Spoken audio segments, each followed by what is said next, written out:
One man, two sisters, one home, two different marriage experiences. That's the story of Jacob, Leah, and Rachel. Welcome to another episode of Bible Marriages Unfiltered with Amara Miracle Ndono Fit and Sacred Unions and Desires. How was your week? It's a beautiful start to a new week. Last week, we talked about Jacob and Leah, and we learned a lot about both of them. And today, we'll be concluding that part with Jacob and Rachel. Jacob and Rachel. See, Jacob was a lover boy. Oh boy. Jacob was the authentic lover boy, right? Jacob would go to any length for love, right? We saw it. He went to great lengths for love. Let's even start with moving the stone, right? This stone took several shepherds to move it. That's why everybody had to wait for everybody to get there before they move the stone at the mouth of the well so that they can water their flocks. As one man. Hey, Jacob rolled the stone away for Rachel. What love can do. Love gives supernatural strength. I'm telling you, if that man, that woman tells you they love you and they cannot move heaven and earth for you, they cannot make sacrifices for you, they cannot go to great lengths for you, I question that love. Right? So Jacob was a lover boy. And love gives you supernatural strength. Love makes you do things you never dreamt you could do or things you never thought you could ever do. Love will sacrifice for who he truly loves. 7 years. Serving for 7 years is not being so. And even when they said, okay, you married the wrong person, he still said, I will serve for 14. 14 years of his life he spent serving for one woman. And the love did not fade. The love endured even through the marriage. This is a picture of enduring love in marriage. Jacob is a picture of enduring love in marriage. He loved Rachel from the beginning and kept loving her even after he had other women. So love truly can be enduring. Love can last. It depends on, do you truly, truly love the person? Now, Rachel, Sister Rachel, beautiful lady. Rachel was either complicit with her father on what happened on her wedding night, or she was locked up. Those are the only two things that could have happened, right? It was her wedding. And in the night, she did not go to meet her husband. Somebody else went. So it's either they locked her up somewhere, or she was complicit with her father. But I don't think she was, because she didn't like her sister. Right? So it's either she was locked up somewhere on her wedding night and she wasn't allowed to go be with her husband. Another thing is that sex was done after marriage. They waited. They did not have sex before marriage. Jacob did not sleep with Rachel or Leah before marriage. See, this thing that we call chastity did not start from the gospel of the Lord Jesus Christ. It started from those days, those ages. Jacob did not sleep with Rachel with all the love he had for her. He didn't sleep with Rachel. He didn't sleep with Leah. He didn't sleep with any of them till the wedding was done. Use your tongue and count your teeth. Jacob's injustice to Leah was partly the reason for Rachel's barrenness. Yes, Jacob treated Leah badly. He did not have her time because he didn't love her. She was forced on him, agreed. But he didn't love her. He refused to love her, even after he married and slept with her. See, sex will not make a man love you. That you know how to give good sex will not still make a man love you. It will satisfy him for a period of time, but that is all it is. So even after sleeping with Leah, he did not change his feelings for Leah. So Jacob's injustice to Leah, God saw that Jacob was mean to Leah. They get in time. They give him the time of the day. And Rachel became barren as a result of that, right? Conflict resolution is a skill to be learned, how to handle a situation you didn't bargain for and turn it around right. See, it had already happened. He had already slept with Leah. When he found out, he now still married Rachel. He should have been nice to Leah. Yes, it was a conflict that he didn't bargain for, a conflict he didn't plan for. But Jacob should have handled it better so that his wives won't be at loggerheads with each other. Should have sat them down and talked to them. You guys are sisters, you are blood, and I love both of you. And not show that favoritism he showed to Rachel. That would have made that home more peaceful. So conflict resolution is a skill you have to learn, especially when it's something you didn't bargain for. When it's something that is not your fault, you didn't cause the trouble, doesn't mean you cannot resolve the conflict. Rachel was envious rather than turning to God. When Rachel found out her sister was giving birth to sons, instead of turning to God to pray to God, she became envious. And let's leave what she did. But let's just say that she was envious of her sister, that her sister was giving birth to sons. When people are getting what you want around you, what do you do? What's your reaction? What do you do? Do you go to God and say, Papa, we're my own now? Abi, you get envious and jealous of them. This is one example, right? Rachel gave up her husband for prostitution. She called her maid and said, sleep with my husband. Like she prostituted her husband out. See, family patterns do not break except someone rises up to break them. Did you see a family pattern? Sarah gave her maid to Abraham. Now it's Jacob, grandchild. His wife is giving him her maid too. Family patterns are strong. If you do not break it as a person and say it will not continue with me, it will remain and it will reoccur. Imagine many years later, that same pattern of giving maid to give birth for them still continued in that family. So you have to break off every family pattern you see happening in your home, whether as a man, whether as a woman. Let it end with you. Let it stop with you. Women are possessive. Women are possessive. As a man, you need to know that. She will never share you with any other person. She will not share you with a side chick. She will not share you with a second wife, even if it's her younger sister or her elder sister. Women are possessive. They do not share their men, not even with their sisters. Women can give up their husbands for their children. There is this thing about women and their children. Women can actually give up their husbands for their children. Because tell me why Leah refused to give Rachel mandrake. Mandrake was supposed to make her take him. And she agreed to give her a slot to sleep with her husband, only to have a child. Right? So women can give up their husband for children.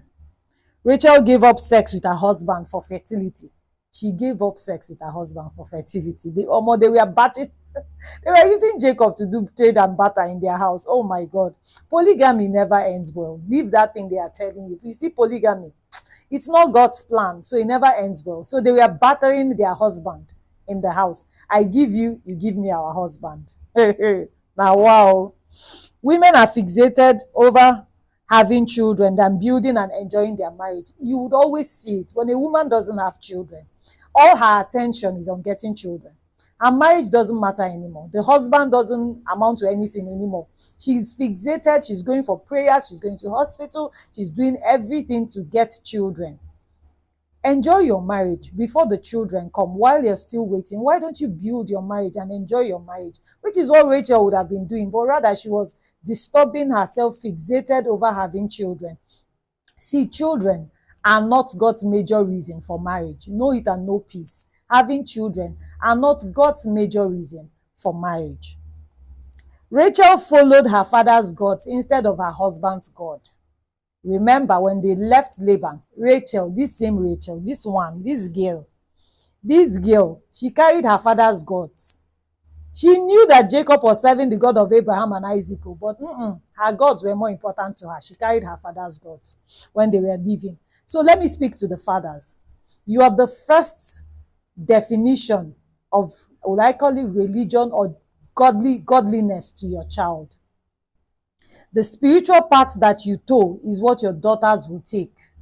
Is the spiritual path you told in the home for them as young kids, as they grew up, that's the path they will take. So as a father, your spiritual role is important. It cannot be overemphasized in your home. Your daughters will go after the spiritual path that you create, and they will carry it to their husband's house.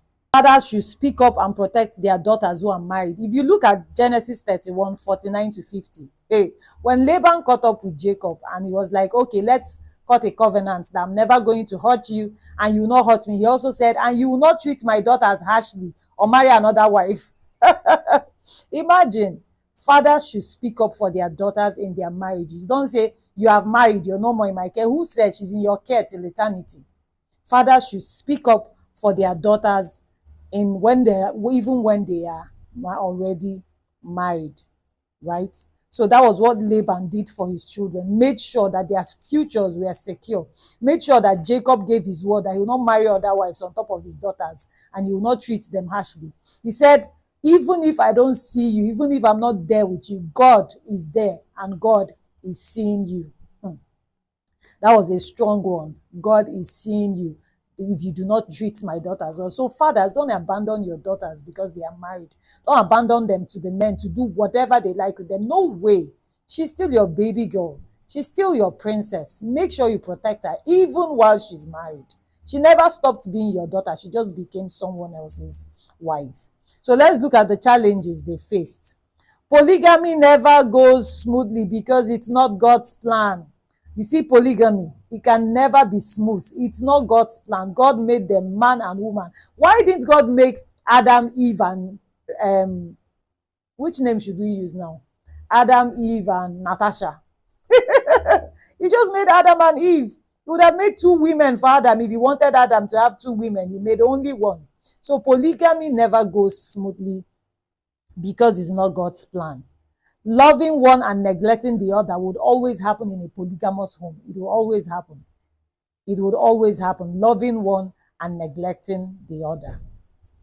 There will always be pain. There will always be jealousy. There will always be insecurity in a home where polygamy is being practiced. These things will always be there. So let's look at the 10 lessons we learned from Jacob, Rachel, and Leah. Number 1, love cannot be forced. You cannot force love, no matter how you try to. You can't force love. You cannot force love. 2, comparison breeds bitterness. Comparison breeds bitterness. When you compare your wife with other people, compare her with your brother's wife, with your friend's wife, with your mother, it will always breed bitterness. Or you compare your husband to other men, it will always breed bitterness. Marriage is not a competition. It became a competition between Rachel and her sister, who will bring forth sons the more.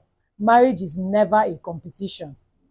Even with women married into the same family, different brothers, marriage is not a competition. Emotional neglect wounds deeply. Leah was wounded because of emotional neglect. Whenever you neglect your spouse, whether it be man or woman, there would always be deep wounds. There would always be, see, some people will say it's better you even beat me than you give me silent treatment and neglect. None of it is good. Emotional neglect will always wound people deeply. Children do not fix marital pain. Children are not drugs. They are not drugs to fix the marital issues you're having. Children will never fix marital pain. Rather, they will make it worse. Children will make your marital pain worse. So solve your thing. Fix your pain. Don't put it on the children. Don't put it on the children. Favoritism creates lifelong trauma.